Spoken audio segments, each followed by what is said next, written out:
সোহাগ কিন্তু মানে তেরে মিনিটের কথা কয় বুঝছেন।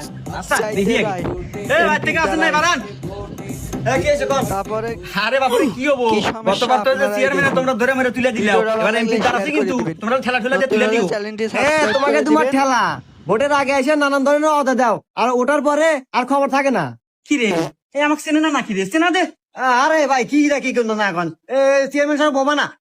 আমি অদাটা অদা দেই না, আমি ডাইরেক্ট কাজ করি। হ্যাঁ তাই তো দেখতেছি, নির্বাচন পর পরই দেশে পরে যায় হাল, খাওয়ার নাকি চাল নাই, রান্না নাকি গ্যাস নাই, আর এতটা এত মোটরসাইকেল কিনে ঘরে শিখে তুলে দিছি, পাম্পে তেল নাই। না এতে বেশি কথা কয়। আরে তেল থাকতো কে বলে, জাহাজের তেল নিয়ে আসছি, ওই যে জাহাজের গোয়া ফুটায় সব তেল সমুদ্রের মধ্যে পড়ে গেছে। ও কি আমার দোষ? হ্যাঁ ঠিকই তো। হ্যাঁ এ বাবু থামো তো, আজারে পেছাল বেরো না। এমনিতে মোটরসাইকেল সারা বাজার আইতে যাতে পায়ের ছাল উঠে গেছে, তোমার কথা কোনো দামই নাই। এ বাবু হনু অত বেশি কথা কয় না। আচ্ছা